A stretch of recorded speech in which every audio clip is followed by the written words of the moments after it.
Members who wish to speak are asked to register their names with the International Secretariat. The list of speakers will be closed at 11 tomorrow morning. Later at this meeting we shall hear from the Special Envoy of the Chairperson Office of the OSCE, Mr. Yatsiuk.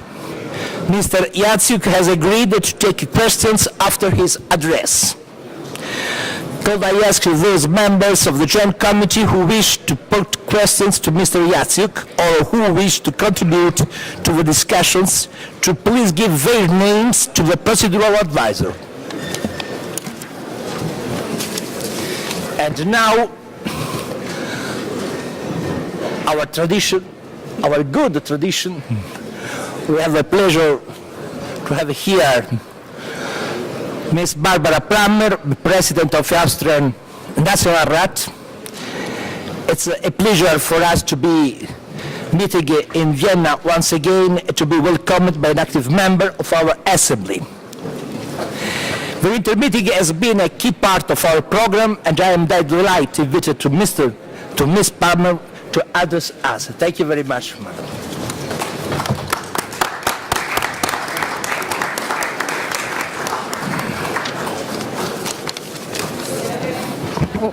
Sehr geehrter Herr Präsident, Herr Vorsitzender.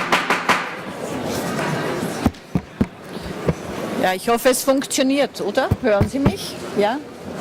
Sehr geehrter Herr Präsident, Herr Vorsitzender, Herr Generalsekretär, liebe Kolleginnen und liebe Kollegen, ich freue mich, dass ich Sie wiederum im Namen des österreichischen Nationalrats bei der traditionellen Wintertagung der Parlamentarischen Versammlung der OSZE in Wien begrüßen darf.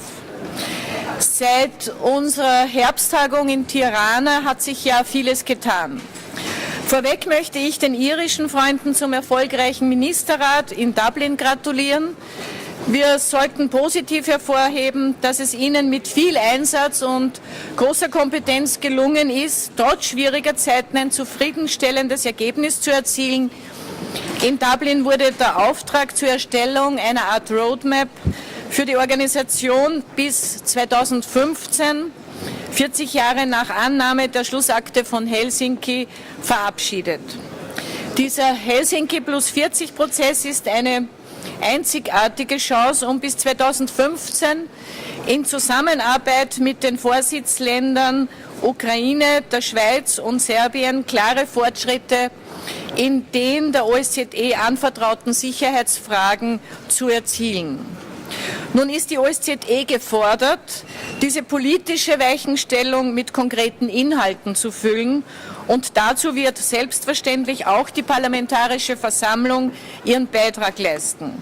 Ich begrüße es, dass der Zivilgesellschaft und den akademischen Thinktanks auch Gelegenheit gegeben werden soll, sich einzubringen und den Prozess zu befruchten.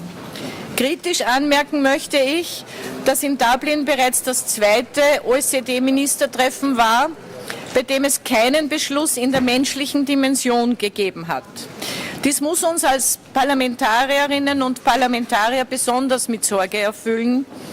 Die OSZE hat hier einen historischen Auftrag, den wir verteidigen und ausbauen müssen. Wir dürfen nicht vergessen, dass die vollständige Einhaltung und Umsetzung bestehender Verpflichtungen, insbesondere in der menschlichen Dimension, zentral für unsere Demokratien ist. Daher hoffe ich umso mehr, dass es nunmehr dem ukrainischen Vorsitz gelingen wird, im Laufe des Jahres die unterschiedlichen Positionen anzunähern und die Basis für Beschlüsse des Ministerrates in Kiew zu legen. Ich möchte der Ukraine viel Erfolg für ihren Vorsitz und bei der Umsetzung des ambitionierten Programms wünschen und an dieser Stelle zum erfolgreichen Abschluss des OSZE-Budgets für 2013 gratulieren. Österreich unterstützt die vom ukrainischen Vorsitz gewählten Prioritäten, insbesondere, ich zähle sie kurz auf, die Fortschritte bei den ungelösten Konflikten, eine beginnende Diskussion zur konventionellen Rüstungskontrolle, sowie im Bereich der menschlichen Dimension Kampf gegen Menschenhandel, Förderung der Medienfreiheit und Schutz von Minderheiten. Die ungelösten Konflikte im OSZE-Raum bleiben eine zentrale Herausforderung an uns alle. Die laufenden Anstrengungen zu einer friedlichen, nachhaltigen und dauerhaften Beilegung müssen weiter verstärkt werden. An die Konfliktparteien richtet sich der Appell, Kompromissbereitschaft zu zeigen.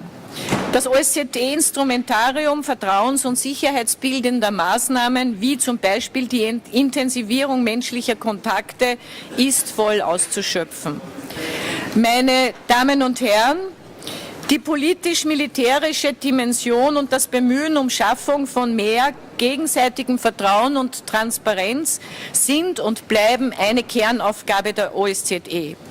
Ich bedauere, dass im letzten Ministerrat in diesem Bereich keine konkreten Beschlüsse zustande gebracht wurden. Gleichzeitig ist die Schaffung einer eigenen OSZE-Sekretariatseinheit zu begrüßen, sowie die Einrichtung einer informellen Arbeitsgruppe zum Thema Cybersecurity und der Einbindung von Expertinnen und Experten aus den jeweiligen Hauptstädten. Es ist zu hoffen, dass sich die Arbeitsgruppe 2013 auf die Ausarbeitung einer ersten Liste vertrauensbildender Maßnahmen zum besseren Schutz des Cyberspace einigen kann. Aus unserer Sicht ist die OSZE der geeignete Ort für eine breite, zukunftsgerichtete Diskussion über konventionelle Rüstungskontrolle und die Weiterentwicklung vertrauens- und sicherheitsbildender Maßnahmen.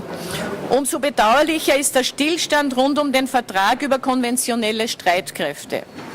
Der Umsetzung der im Rahmen der OSZE entwickelten Verpflichtungen sowie die Weiterentwicklung des Wiener Dokuments zu vertrauens- und sicherheitsbildenden Maßnahmen kommt hier noch größere Bedeutung zu, um gegenseitiges Vertrauen und Transparenz zu gewährleisten.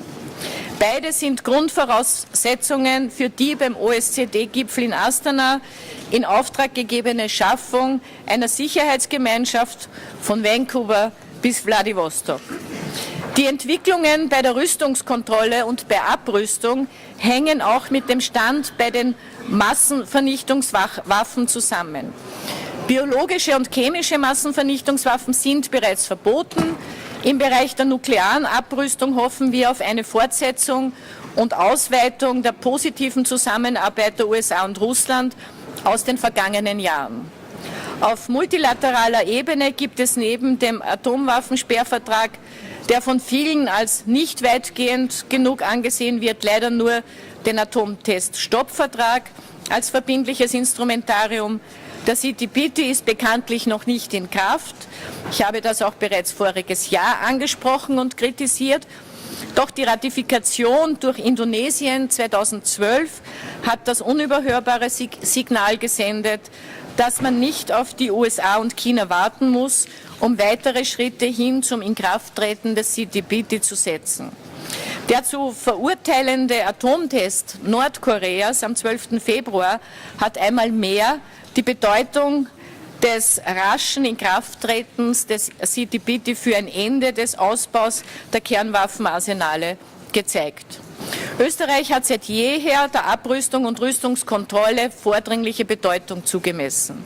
Wir engagierten uns als Mitglied der Kerngruppe von Staaten der Prozesse von Ottawa und Oslo aktiv für ein universales Verbot von Antipersonenminen und Streumunition, die inakzeptable Leiden der Zivilbevölkerung verursacht.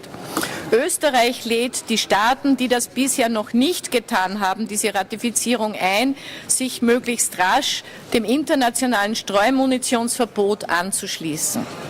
Und vergessen wir nicht die wichtige Rolle der Parlamente für den Abrüstungsbereich, was die Kontrolle und die Transparenz des Regierungshandelns betrifft. Dies hat sich besonders auch beim Oslo-Prozess gezeigt, welcher eine wesentliche Neuerung im Verfahren zur Erarbeitung völkerrechtlich bindender Normen im Abrüstungsbereich bedeutete.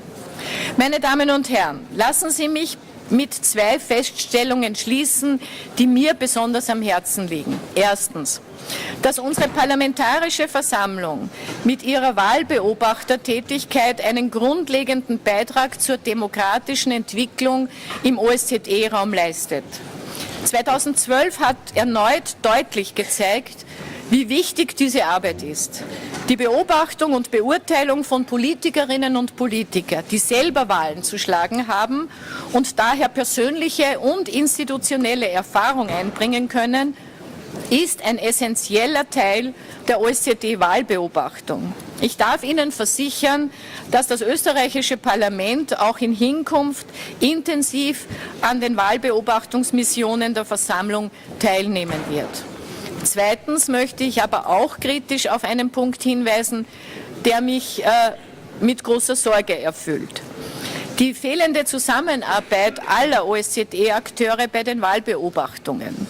In Dublin hat Präsident Migliore die Aufkündigung des Kopenhagener Abkommens betreffend die Kooperation mit ODIHR ausgesprochen. Wenn ich sage, dass es Gründe für diesen Schritt gab, möchte ich gleichzeitig betonen, dass die derzeitige Situation weder wünschenswert noch im Interesse beider Seiten ist.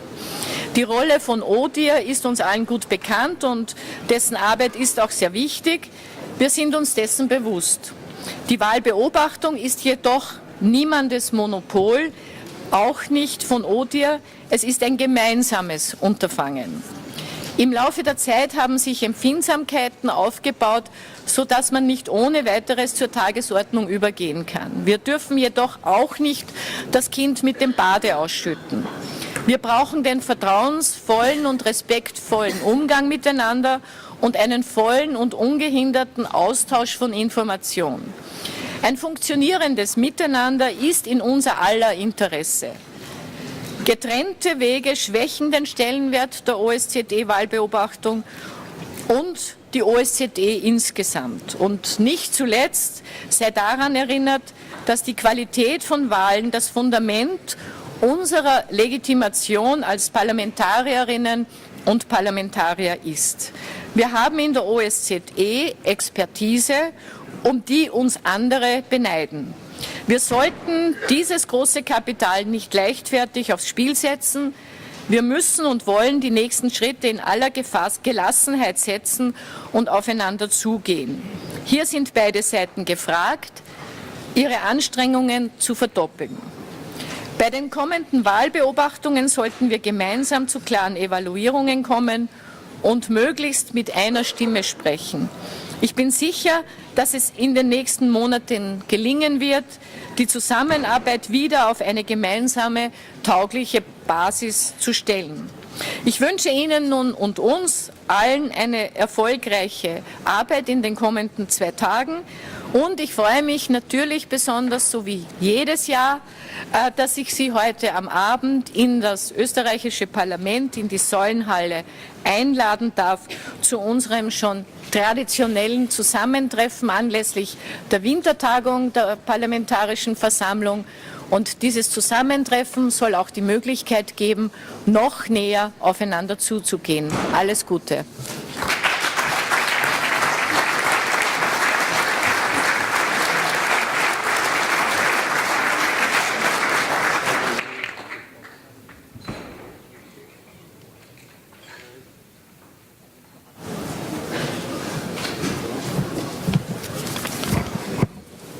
Signor Presidente, colleghi, innanzitutto voglio ringraziare per questo saluto non formale il Presidente del Parlamento austriaco, che ancora una volta ha dimostrato di non essere solo l'ospite di questa nostra iniziativa, di questi nostri giorni di lavoro a Vienna, ma anche un membro attivo all'interno della nostra Assemblea parlamentare. Colleghi, io mi scuso perché so che precedentemente, a causa del protrarsi di diversi interventi, non è stato possibile per alcuni colleghi porre domande che avrebbero voluto essere poste ai nostri ospiti e quindi sarò molto breve per evitare di ripetersi questo inconveniente, questo problema. Vorrei dire semplicemente questo: perché siamo qui? Noi tradizionalmente siamo qui per parlare al cuore operativo dell'OSCE, siamo qui per tentare di spiegare attraverso il nostro ruolo, qual è secondo noi la via da seguire per considerare con esattezza quello che è oggi l'OSCE nel complesso scenario internazionale e per certi versi drammatico che abbiamo davanti. Io penso che la cosa più importante sia partire dalle fonti, da Helsinki 1975, per ricordare a noi tutti che su invito anche delle ultime presidenze in esercizio e delle prossime e dell'attuale vorremmo a Istanbul una grande riflessione sui 45 anni da Helsinki e quindi sul futuro della nostra organizzazione. C'è bisogno di partire, dicevo, dai principi. Stamattina di fatto nel corso della Commissione è stato ribadito più volte il settimo principio dell'OSCE. Gli Stati partecipanti rispettano i diritti dell'uomo e le libertà fondamentali, inclusa la libertà di pensiero, di coscienza, di religione o credo per tutti. E successivamente il principio numero 9. Nello sviluppare la loro cooperazione, gli Stati partecipanti daranno particolare rilievo ai settori enunciati nell'ambito della conferenza della sicurezza e sulla cooperazione in Europa. Ciascuno darà il suo contributo in condizioni di piena uguaglianza. Ecco, se noi consideriamo questi principi, comprendiamo l'attualità, la freschezza delle riflessioni che terremo nei comitati in questi giorni e anche il perché abbiamo inteso nella nostra riflessione annuale nell'Assemblea Generale che terremo a Istanbul riflettere su il tema Helsinki più 45. Vedete, colleghi, noi siamo nati come organizzazione quando le divisioni dell'Europa e del mondo erano a livello di guerra fredda ed abbiamo superato insieme quel periodo. Oggi c'è una grande riflessione su quello che è il futuro della nostra organizzazione e per molti versi una incertezza e una crisi sul suo futuro. Ci si chiede se ancora oggi l'OSCE può avere un ruolo, quale sia il suo effettivo obiettivo al di là della costruzione fondamentale delle regole dello Stato di diritto in tante parti del nostro continente e della nostra parte euroasiatica. Ci chiediamo e ci facciamo carico di molti problemi. Io sono stato recentemente al confine turco-siriano e ho potuto verificare come anche grazie alla nostra delegazione, e ringrazio gli amici turchi per quello che fanno, c'è una risposta seria e concreta al dramma terribile dei rifugiati, ma tutte queste questioni che affrontiamo, tutte queste opere che facciamo, tutte le attività meritorie sul terreno che continuiamo a realizzare mancano forse di una cornice strategica. Questa cornice strategica va recuperata e va recuperata, io ritengo, nella consapevolezza che noi dobbiamo essere esigenti con noi stessi ed esigenti con la nostra organizzazione. Non possiamo vivacchiare, possiamo e dobbiamo essere il cardine di un protagonismo sulla scena internazionale di carattere multinazionale. Troppe volte si privilegiano i rapporti bilaterali o le esigenze di un singolo paese a discapito di un equilibrio complessivo di iniziativa a livello multilaterale. Voglio dire semplicemente questo: dobbiamo affrontare i nuovi muri, perché esistono ancora muri nella nostra Europa e nel continente euroasiatico, il muro della fame, che dovremmo affrontare con gli amici della FAO, dentro la grande logica dei Millennium Goals delle Nazioni Unite, il muro delle libertà concrete, il muro dell'uguaglianza, il muro dei diritti delle minoranze nazionali, il muro dei conflitti congelati, il muro che divide ancora oggi drammaticamente le due sponde del Mediterraneo. Stamattina, incontrando la delegazione marocchina, ho appreso che quel paese si appresta a chiedere con un passo avanti di trasferire la propria posizione da paese partner a paese membro della nostra organizzazione, affiancando e ci saremo tra qualche settimana, l'ingresso ufficiale della Mongolia nella nostra organizzazione. Io lo ritengo un fatto di straordinaria rilevanza perché apre nuove prospettive di cooperazione e di collaborazione tra le due parti del Mediterraneo. Così come il Parlamento della Mauritania si appresta a chiedere di diventare partner della nostra organizzazione e il governo libico si appresta finalmente a chiedere uguali misure. Questo dimostra una vitalità potenziale dell'OSCE che non è pienamente sfruttata.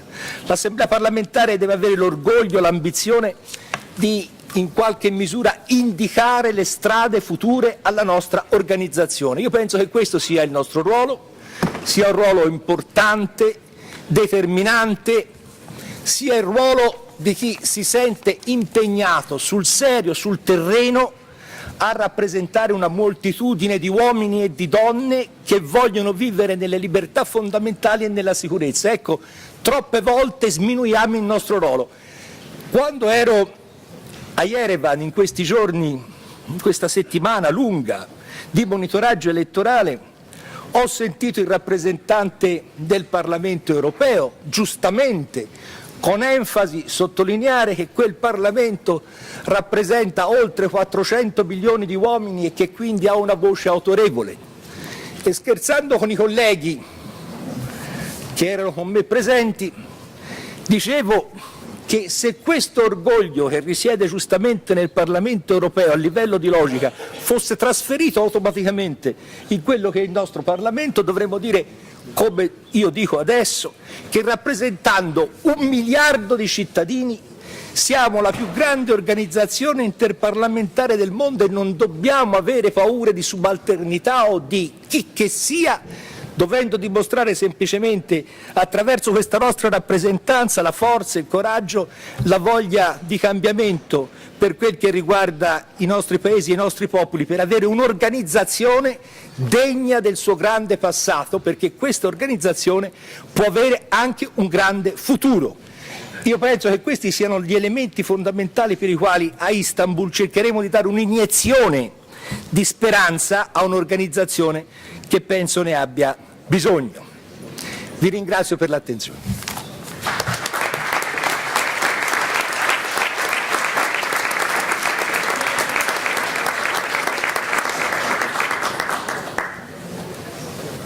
Thank you very much. Mr. Yatsik, we are very happy to have you here today. You have the floor.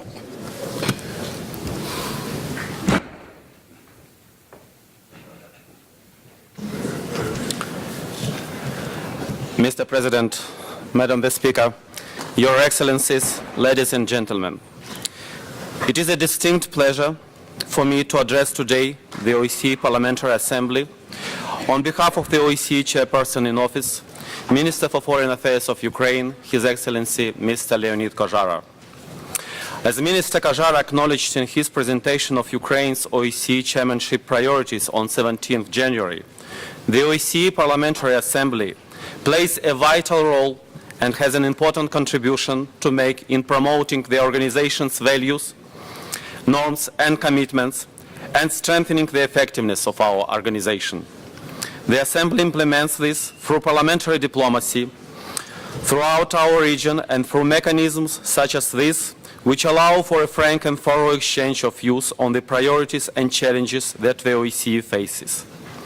While listening to members of parliaments at the Assembly session, we hear the voice of all peoples living in 57 participating states.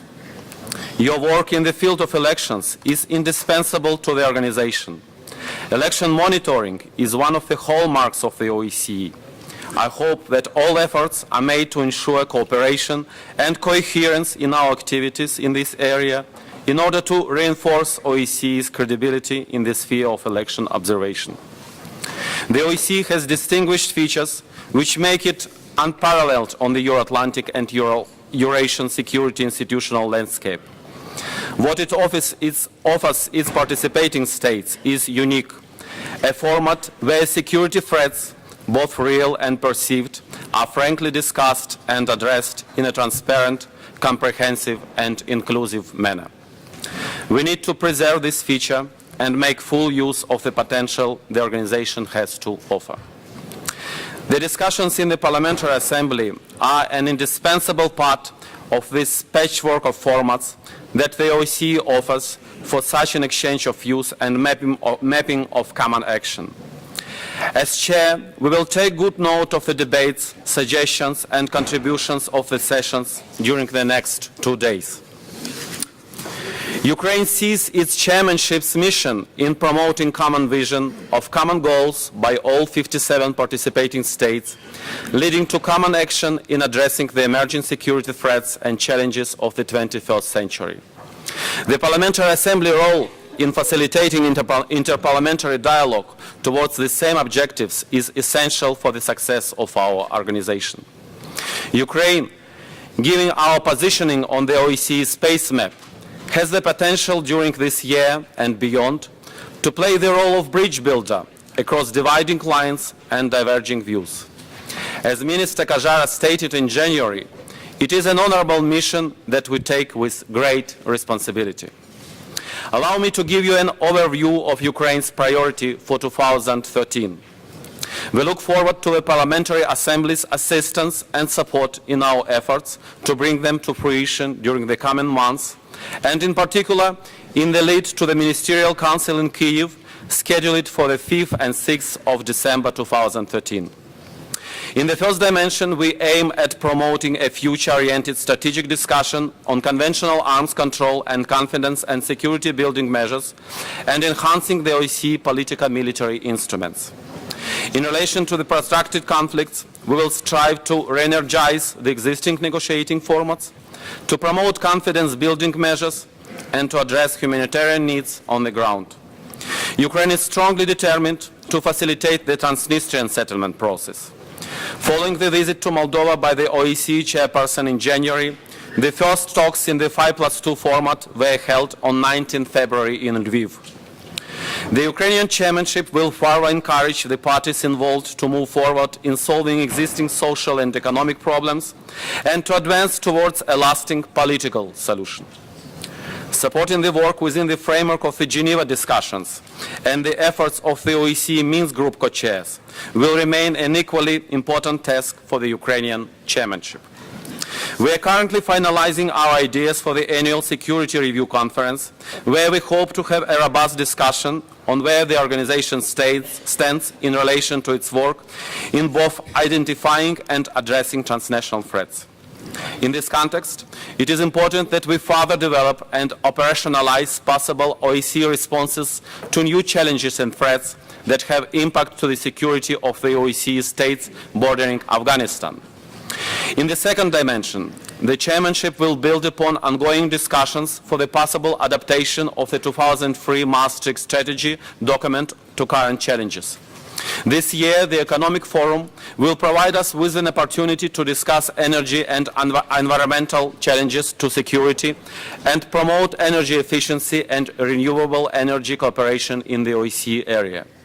We will also encourage participating states to consider ways of increasing the OSCE's role in the development of existing and establishment of new trade and transport corridors. Security of a human being remains at the heart of the comprehensive security approach of the OSCE, based on the Helsinki principle that the respect for human rights and fundamental freedoms is an essential factor for peace, justice and well-being. Therefore, Ukraine has highlighted the overarching goal of promoting the full implementation of human dimension commitments by all participating states. Our priorities include the fight against human trafficking, media freedom, and the promotion of tolerance and non-discrimination through youth education.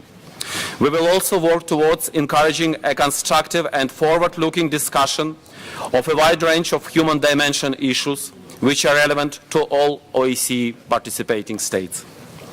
The Ukrainian chairmanship will also support constructive engagement of youth and civil society in promoting the goals and objectives of the OSCE in all three dimensions. As we approach the 40th anniversary of the signing of the Helsinki Final Act, it is natural that we look for ways to mark this important milestone, not simply by commemoration, but by pragmatic steps forward and concrete action. This is a joint effort of all OSCE participating states to provide and strong and continuous political impetus to advancing work towards a security community and further strengthening our cooperation. This process is an important to revitalize the OSCE, and it encourages each participating state to step up implementation of our common commitments. How are we implementing this in practical terms? Ukraine, as chair, will continue to lead and facilitate a result-oriented and structured dialogue in Vienna that will focus on ways to overcoming divergence of contentious challenges we commonly face and steps that strengthen implementation and, in certain cases, provide for the updating of existing commitments. The overarching goal is to sharpen the tools of this organization, maintain the engagement and bring us one step further to making real progress towards the vision of a security community so eloquently outlined in Astana. This process has already begun with determination and commitment here in Vienna. On behalf of the chairperson in office, I wish to thank each participating state, the Secretary General, the institutions, and the Parliamentary Assembly for the strong political will to engage shown at the first meeting of the informal working group held in Vienna recently. I invite the Parliamentary Assembly to actively contribute to this process. The OSCE is needed now more than ever. Mongolia's accession to the OSCE is a proof that our acquis of norms, principles and commitments continue to be seen as a significant aspiration.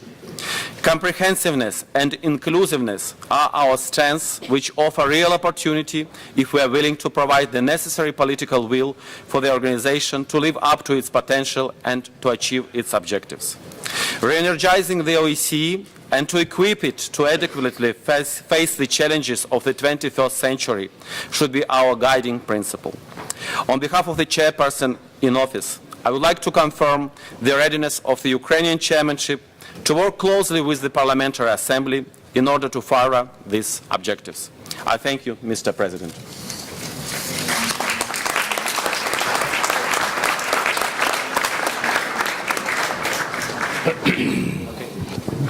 Thank you, Mr. Yatsuk. There are some questions to Mr. Yatsuk. The first question is from Lord Peter Bowness from United Kingdom. Please. Thank you very much, Mr. President, and I thank the representative of the chairman in office for his address. The chairman in office and his representative will be aware that the British government has made it clear that they wish to use their diplomatic influence and resources to increase the number of perpetrators of sexual violence who are brought to justice and to build up the legal and practical capacity of other countries to tackle these crimes themselves. And the United Kingdom has established a specialist team in the Foreign Office to drive this work forward. And there are a number of objectives, including increased support to the United Nations Secretary General's Special Representative on Sexual Violence. We may think, Mr. President, that it isn't relevant to the participating states, but we all know, and I'm sure that we will hear from Heidi Fry later on tomorrow in our meetings, of the problems caused by trafficking and people fleeing from sexual violence. Mr. President, we believe that the work of the OSCE and parliaments are well placed to assist in this work, and therefore I ask the chairman in office whether he will join in urging all his ministerial colleagues as well as parliamentarians to support this initiative and indeed to look at the display which is in the room outside. Mr. President, while I have the floor, two short specific questions. Will the chairman in office give consideration to the specific request in the Parliamentary Assembly's Monaco Declaration that at the end of each chairmanship in office there should be a specific report to national parliaments and national delegations on the work of the preceding work in office? This would be help us in our work, better to advise this Assembly of the work done in the field so that we can have a better understanding of both the problems and the progress which is made. And thirdly, particularly as discussions about Helsinki plus 40 go forward, we will need that further information of what happens within OSCE itself on a regular basis. And the representative of the chairman in office has welcomed the impending membership of Mongolia, which indeed we all do. But does he agree that part and parcel of the consideration of Helsinki plus 40 must be some establishment of the criteria for membership of this organisation, including a geographical criteria? Thank you, Mr. President. Thank you, Peter. And now, Mr. Victor Dolidze from Georgia. Please. Thank you very much, Mr. President. First of all, I would like to congratulate Mr. Yatsenyuk and the distinguished Ukrainian delegation for taking the chairmanship. And such a tough, I would say, responsibility on their shoulders. And I would like to wish you all the best in your this new capacity. My question also goes to the Ukrainian chairmanship, and it's also regarding the Helsinki plus 40. I think that this process is on a very starting point now, which is coming from the Irish chairmanship. My question is how are you going to use this format, particularly in regard of conflict prevention? You mentioned a couple of words about the Transnistria 5+2 format, and how do you think about the occupied territories in Georgia, in Tkhinvali region, and Abkhazia as well? What will be the main, let's say, the cornerstone of Helsinki plus 40 from your vision as a Ukrainian chairmanship? Once again, I wish you all the best. Thank you. Thank you, Victor. And now Claudio D'Amico from Italy, please. Grazie Presidente. Lei ha iniziato il suo intervento oggi dicendo: cercherò di essere breve perché so che questa mattina non avete avuto la possibilità di intervenire nella sessione della Commissione terza sulla dimensione umana e diritti umani. Ecco, Presidente, non è lei che deve limitare il suo discorso, lei, Presidente di questa Assemblea, deve avere tutto il tempo possibile per svolgere le sue argomentazioni. Forse qualcun altro che deve limitare magari il suo tempo, perché questa mattina è successa una cosa che non è la prima volta che capita, è una cosa che io ritengo grave, quindi la mia prima parte dell'intervento è fatta proprio per sottolineare quello che è successo questa mattina. Questa è un'assemblea parlamentare, noi siamo parlamentari e siamo qui per interagire con chi viene a proporci delle tesi. Non siamo qua solo come uditori, perché a quel punto persone come il sottoscritto, che sono a 3 giorni da un'elezione importantissima parlamentare, sarebbe stato a casa e avrebbe guardato su internet la sessione. Noi siamo qui perché siamo qua a svolgere il lavoro di parlamentare. Il lavoro di parlamentare vuol dire intervenire, non vuol dire stare zitto davanti a un tavolo e ascoltare qualcuno. E quindi io penso che tutti i nostri lavori debbano essere strutturati in modo che metà del tempo sia dato ai parlamentari per intervenire, non che rimangono 2 minuti alla fine e se si può intervenire si interviene per 30 secondi perché non c'è più tempo, soprattutto quando si parla di diritti umani, perché c'è tanta gente che si sciacqua la bocca con i diritti di tutti e il primo diritto, che è quello di noi parlamentari che facciamo parte di questa assemblea, non viene, il nostro diritto di parola non viene soddisfatto. Quindi questa è la prima cosa che volevo dire. Poi voglio congratularmi e fare i migliori auguri di buon lavoro alla Presidenza ucraina. Credo che l'Ucraina sia fondamentale per fare da ponte tra Est e Ovest, tra l'Europa dell'Est e l'Europa dell'Ovest, soprattutto quando troppo spesso sono stati usati in passato doppi standard, e mi riferisco a comportamenti e modi di osservare le cose in un modo nel riguardo dei paesi dell'Est Europa e un modo nel riguardo dei paesi dell'Ovest. Ecco, quindi io mi auguro che proprio questa Presidenza ucraina serva a far sì che la nostra Assemblea, la nostra organizzazione non abbia più nessun tipo di doppio standard nell'affrontare i problemi che ci sono nei vari paesi. E poi voglio fare una proposta di seguire un tema che si lega a quello che si è detto questa mattina nella Commissione della dimensione umana e diritti umani, ma è una proposta reale. Allora, la Dichiarazione dei diritti dell'uomo all'articolo 3 dice che ogni individuo ha diritto alla vita, alla libertà e alla sicurezza della propria persona. Ecco, io vorrei chiedere alla Presidenza ucraina e a chi segue la parte dei diritti umani di seguire, fare un rapporto sulla sicurezza nei paesi OSCE, la sicurezza dei cittadini, perché noi dobbiamo garantire la sicurezza ai nostri cittadini, ci dice la Dichiarazione dei diritti dell'uomo. Quindi anche il diritto alla sicurezza di un cittadino che vive tranquillamente nel suo paese, che vuol vivere tranquillamente nel suo paese, deve essere garantito. Ci sono paesi come l'Italia dove questo diritto non è garantito, perché ormai in molte zone del nostro paese i cittadini, per vivere tranquillamente, devono vivere nelle proprie case con delle sbarre alle finestre, con degli allarmi, con dei sistemi di sicurezza sempre più potenti, perché il proprio diritto alla sicurezza, alla vita tranquilla nelle proprie case non è garantito. Allora io chiederei, visto che la sicurezza è anche questo previsto dalla Dichiarazione dei diritti umani, che quando si parla di diritti umani si parli anche di questo tipo di diritti, i diritti dei nostri cittadini che hanno bisogno, il diritto di vivere tranquillamente la propria vita. E quindi vorrei una relazione o che fosse affrontato questo tema che secondo me è sottovalutato. Thank you. Mr. Jacek, please.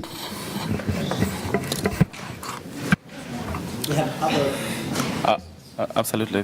Thank you, Mr. President. I would like to thank to all distinguished delegates for their questions. Also, I would like to thank for their good wishes for the success of the Ukrainian chairmanship and support expressed to our OSCE chairmanship priorities. Turning to the specific questions, the first question was by the distinguished delegate of the United Kingdom. The question of sexual violence. The Ukrainian chairmanship agrees very much that this is an issue of enormous concern to all OSCE participating states. Just recently it came to the fore of the media attention, but we shouldn't wait for such events to pay more attention to this really shameful practices. As you may know, Ukrainian chairmanship defined as one of its priorities fight against trafficking in human beings, and of course these two issues are closely interlinked. It is our determination to address the issue of sexual violence also in the context of pursuing our priorities in fight against trafficking of human beings. But of course we will be ready to take on board and follow on other ideas of interesting participating states. Distinguished representative of the United Kingdom asked a question, a specific question about a report by the end of the year by the chairmanship.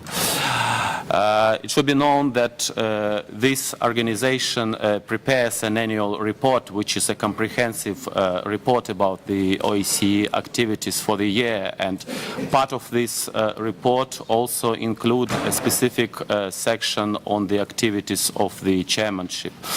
Of course, we are very much ready for very close interaction with the Parliamentary Assembly and individual parliamentarians of the Parliamentary Assembly.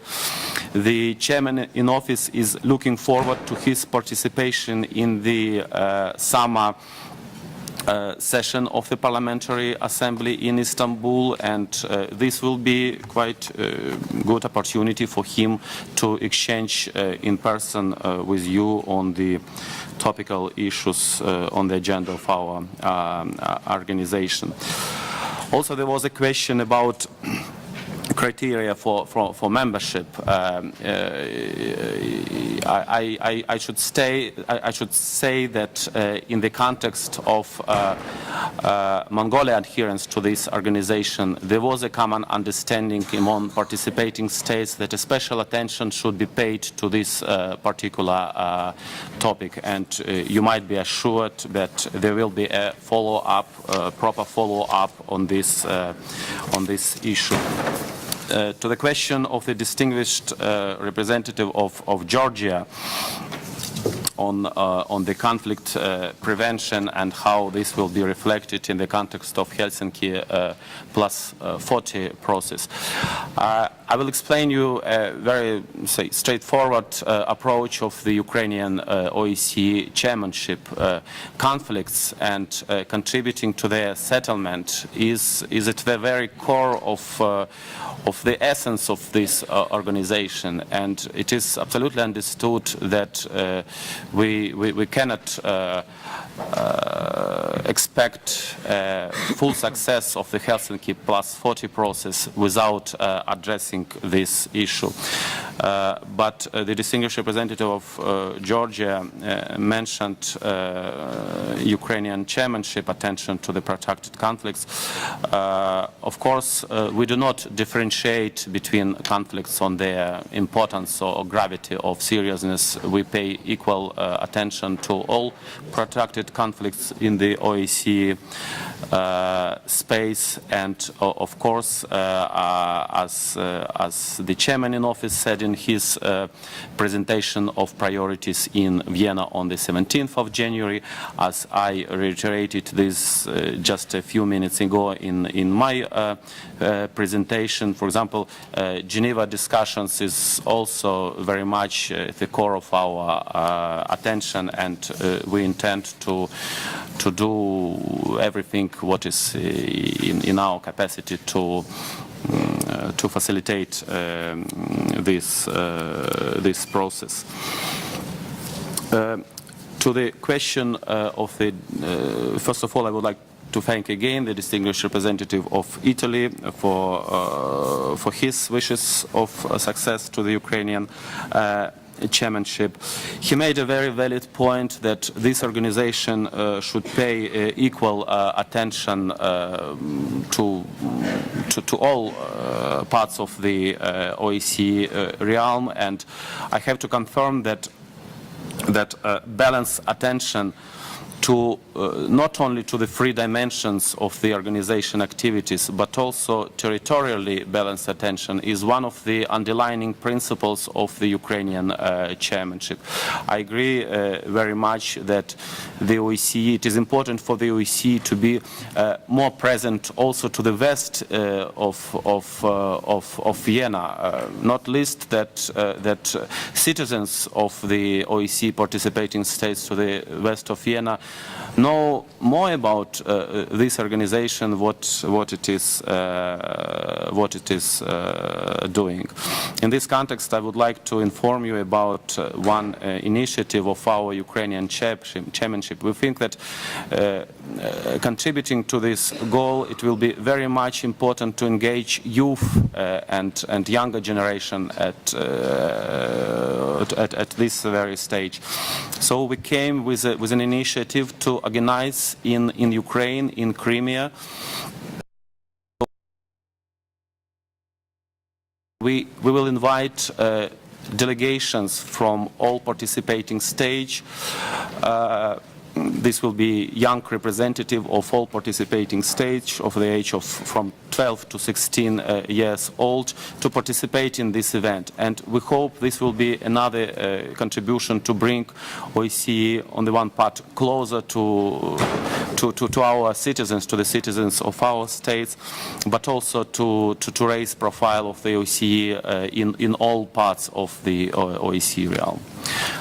I thank you, Mr. President, but I will be ready to respond to any other questions. Other three questions. Mr. Christian Holmer from Sweden. Christian, you have the floor. Thank you very much, Mr. President, and dear colleagues. I think I was one of those who tried to raise a concern also last session, but this gives me the perfect opportunity, and I was glad to hear Mrs. President of the Austrian Parliament, Mrs. Barbara Bremer, commenting on the cooperation between OSCE, PA and the ODIHR. I suppose it's pretty clear what is the opinion of the Swedish delegation, and most of you have probably also seen our letter. We believe that it's crucial with the cooperation between the OSCE, PA and ODIHR. And we wrote the letter with concern for the future quality and the credibility to our observation missions. We wrote it in solidarity with the Parliamentary Assembly and was therefore a bit surprised and of course also disappointed for being accused by not being solidaric with the leadership of the PA.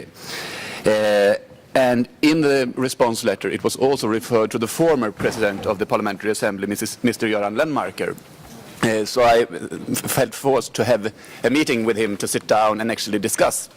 And he was as surprised as I was and was very clear with his view, even though he had had discussions as a president with ODIHR as well. He said this is the basic foundation with our organization, that we have a well-functioning cooperation between the OSCE Parliamentary Assembly and the ODIHR as a whole. And that is also the opinion of our former Foreign Minister, Mr. Carl Bildt, and the Swedish government, which have sent that clear message with us. And Mr. President, we are deeply concerned that a split between the OSCE, PA and ODIHR would undermine and damage the credibility for our election observation missions. So let us therefore work together in order to strengthen the OSCE as an organization as a whole. Therefore, Mr. President, my message is clear, and my question to the Special Envoy of the Chairman in Office would be, what could Ukraine during the chairmanship do in order to try to prevent future conflicts between OSCE, PA and ODIHR and make sure that we work together in the future? Thank you.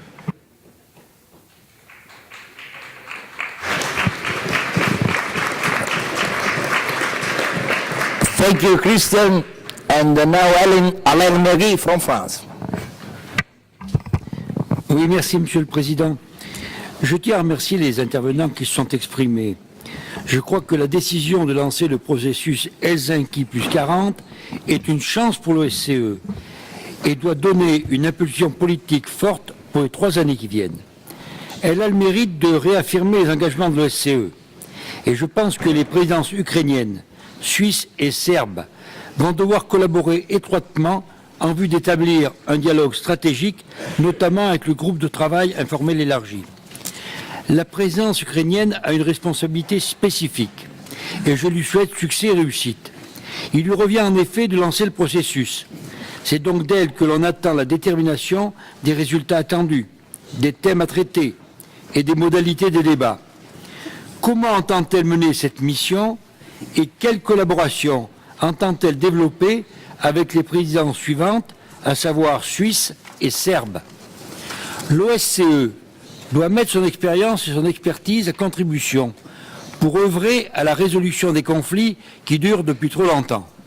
Elle doit aussi agir pour mettre un terme aux violations des droits de l'homme et lutter contre les graves menaces que sont le trafic de stupéfiants, la traite des êtres humains et particulièrement le terrorisme, plus que jamais d'une triste et brûlante actualité. La solidarité et l'unité d'action des démocraties doivent se manifester fortement et activement. Comment l'OSCE va-t-elle relever ces défis? Quels moyens vont être déployés par la présidence ukrainienne dans un premier temps et par les présidents suisses et serbes ensuite? Merci.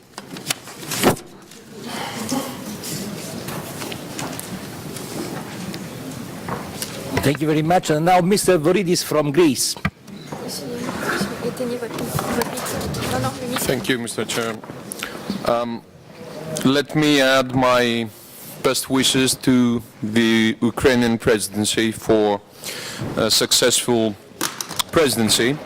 And also let me congratulate you on choosing to support the issue and promote the issue for energy security, and especially on the question of renewable energy.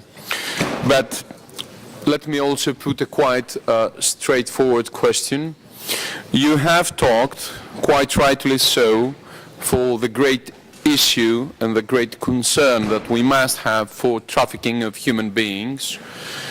And I think also one should also always remember that there is a great danger which is called terrorism, and one should address this issue when he's talking with security, about security. And the question is, would the Ukrainian president consider as a topic that should be addressed the question of illegal immigration, which is actually connected to terrorism and trafficking of human beings? So would the Ukrainian presidency has the decision to take care and address also this issue in the agenda that it's going to promote?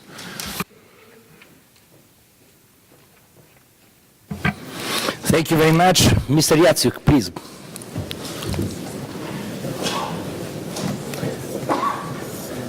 It's the hand here. I think it is the black. Thank you, Mr. President. On the first question by the distinguished representative of Sweden expressing concern over the split between ODIHR and Parliamentary Assembly electoral observation activities,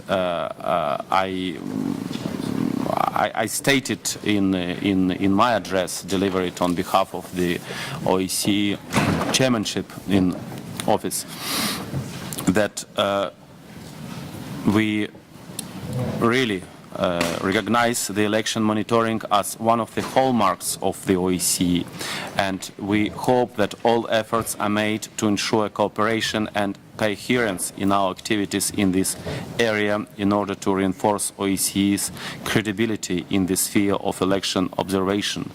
So the OSCE chairmanship is not happy with the current split, and we would like to see the situation being fixed and normalized.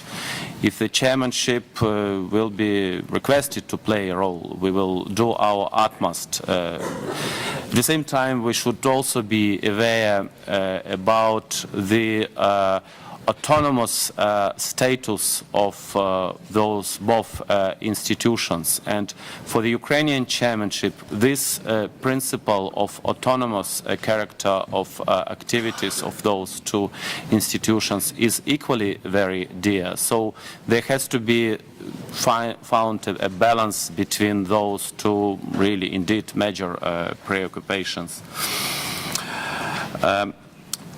To the question of the distinguished representative on France, on how we will promote the Helsinki Plus 40 process, distinguished members of parliament know that one of the first decisions of the Ukrainian chairmanship was to establish an informal working group here in Vienna. It had recently its first meeting. We consider this, despite the fact that it is called informal,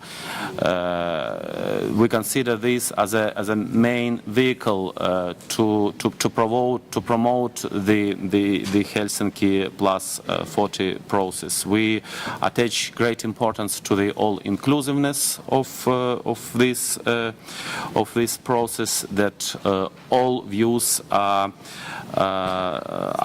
taken on board.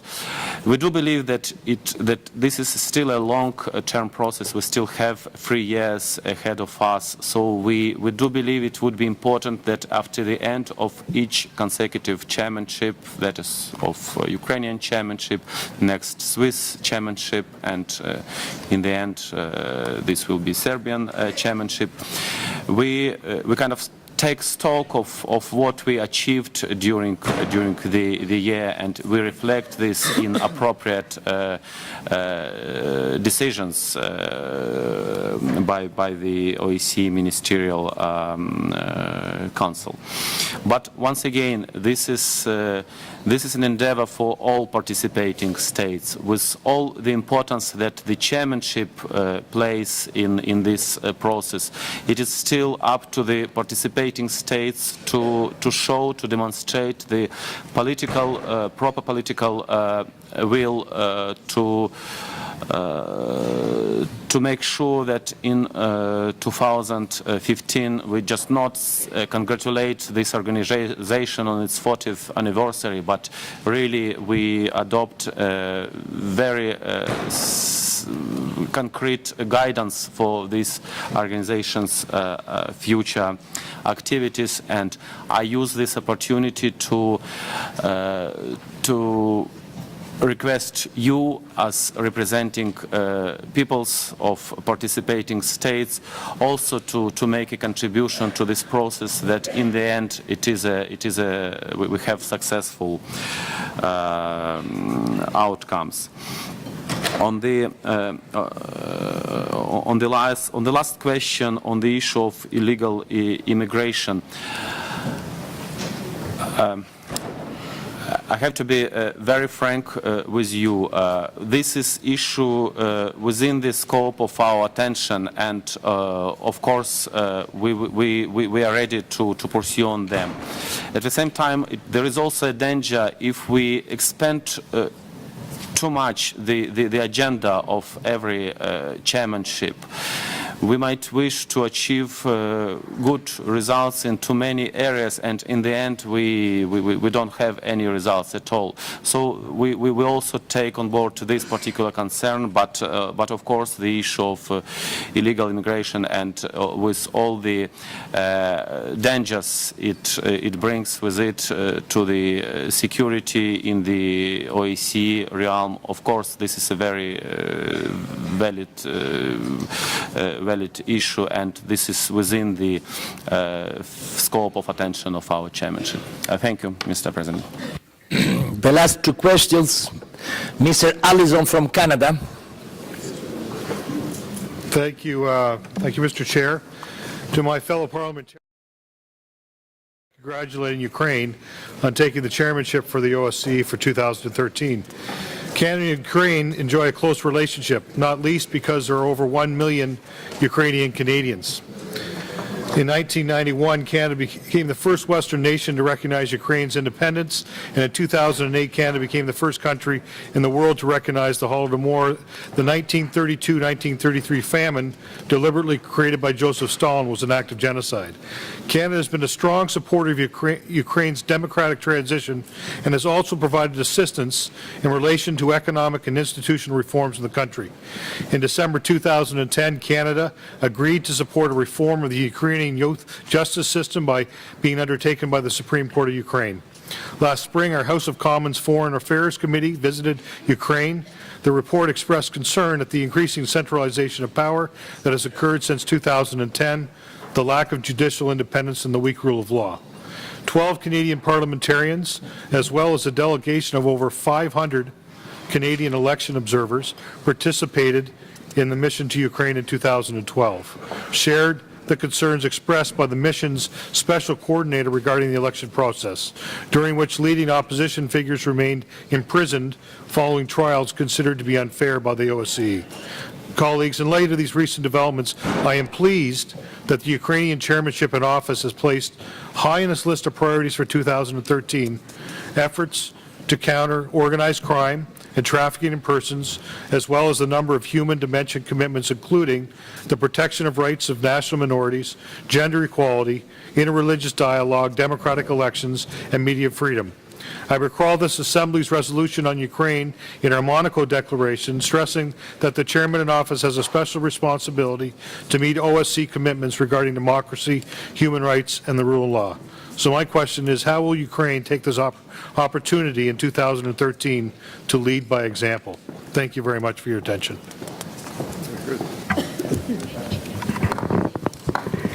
The last question, Mr. Bantini from Italy, please. Grazie Presidente. La riflessione sul futuro dell'OSCE è complessa ma io condivido lo spirito che ha animato la relazione del Presidente Migliori. È necessario che l'OSCE sia più esigente anche con gli Stati membri sui diritti umani e gli standard essenziali della democrazia. Questi diritti sono ormai considerati diritti fondamentali del nuovo ordinamento giuridico globale. Nella riflessione Helsinki più 40, che inizierà a Istanbul, le 3 dimensioni tradizionali dell'OSCE potrebbero essere ovviamente mantenute, ma riconsiderate sotto 2 criteri diversi. Uno, quello delle attività più diplomatiche, come è nel caso ad esempio dei conflitti congelati ed altri, e un'altra dimensione, direi più amministrativa, di rispetto dei principi anche attraverso un organo terzo, un organo indipendente, un organo imparziale. Non si tratta di creare un'altra Corte di giustizia dell'OSCE, ma di riconoscere che anche un club, e noi siamo un grandissimo club, ha un suo organo deontologico, un organo imparziale, un organo che può emanare qualche avvertimento, qualche sanzione sulle violazioni più gravi, che ovviamente serve a far sì che i principi nei quali crediamo, i diritti umani ma anche i principi di una democrazia piena, vivano interamente al nostro interno. Allora io rivolgo una domanda insieme ad un augurio alla presidenza ucraina. Lungo questa strada è possibile immaginare un nuovo organo di giustizia dell'OSCE, un organo di garanzia, un organo terzo, imparziale, che aiuti a far rispettare anche al nostro interno, all'interno di una grande comunità internazionale, i principi per i quali siamo nati e per i quali viviamo? Grazie. Thank you very much. And now the true last. Question, Sánchez Amor from Spain, please. Gracias, señor presidente. Bueno, es obvio que los miembros están preocupados por el conflicto con ODIHR. Es obvio que no se trata de una cuestión que va a preocupar a nuestras poblaciones, pero creo que tener la casa en orden nos permitirá cumplir mejor nuestras misiones para la calle. En primer lugar, quiero agradecer al presidente Migliori la frontalidad con la que ha enfrentado el conflicto, poniéndolo encima de la mesa y no dejando que se convirtiera en una conversación de pasillo, porque hemos corrido el riesgo de tener dentro de casa unos de esos conflictos enquistados que tratamos de arreglar fuera. En segundo lugar, apoyar al presidente y al Buró en la defensa de nuestros derechos firmados y de nuestra posición política. Yo quiero agradecer a todas las instancias que reiteradamente nos piden a la Asamblea Parlamentaria que nos entendamos con ODIHR. Hoy lo ha hecho la señora Pramer, lo ha hecho el colega sueco, lo ha hecho el señor Jatsiuk. Pero yo quiero decirles y recordarles la diferente posición institucional y la diferente legitimidad de un órgano formado por representantes políticos elegidos por la gente y un cuerpo técnico. Un cuerpo técnico prestigioso y con amplia experiencia, pero un cuerpo técnico.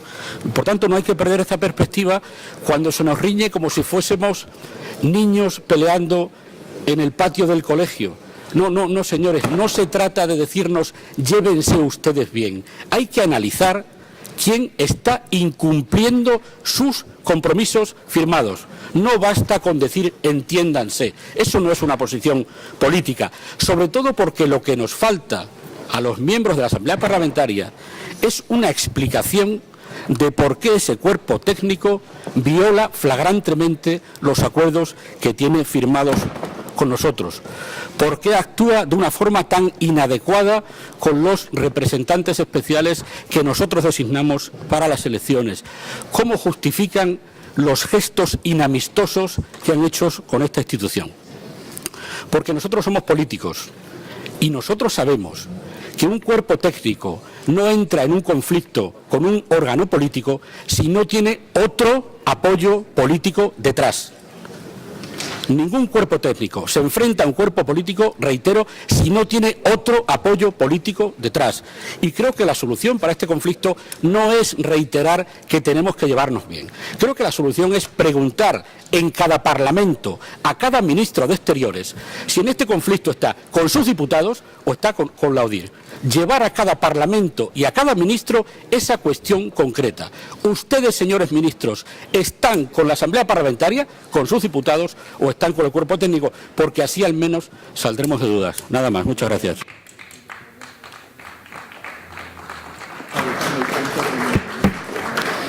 Grazie, Amor. And now the answers. Mr. Yatsuk, please. You have the floor. Thank you, Mr. President. I would like to thank to comment by the distinguished representative of Canada.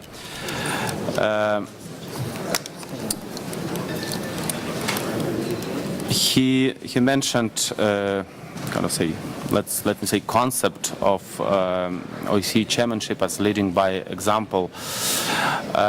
Ukraine considers, first of all, the role of the chairmanship as to streamline, to organize very difficult intergovernmental process on really very important issues facing this organization, and making progress on those issues will make a real difference for all peoples of participating states, including for my own country, but also to Canada, to all participating states. So this is how we see the main role of the chairmanship. We are aware of some of the, let's say, uneasy issues in our dialogue, for example, with your government. We take all your points. We are open for this dialogue. We are promoting this dialogue. Maybe 1 million of Ukrainians would like to see the historical motherland to go through all the transformations needed to become a very successful economy and democracy in just a couple of years, while it took their own current motherland, say, hundreds of years. We're doing our best, and if you see the progress that Ukraine went through from 1991, when we had a one-party system, when we voted with both hands for just one party, to the current situation in Ukraine, where we have 5 real political forces in the parliament competing with their ideas. I could take any other sphere of Ukrainian life to state with confidence that Ukraine is moving in the right direction. But once again, I would like to thank you for your question and to confirm that we value very much our bilateral relations, and the fact that a very strong Ukrainian community is also trying to make their contribution in the other part of Atlantic to create this community from Vancouver to Vladivostok. On the question of the distinguished representative of Italy, to give you a short answer to your question, it is also very much the Ukrainian chairmanship concern that the commitment that we adopt in this organization are being implemented.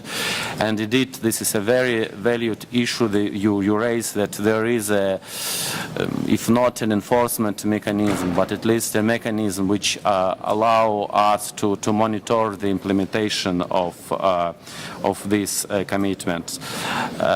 Whether we can talk about establishment of an OSCE legal body, of course this is a question for all participating states to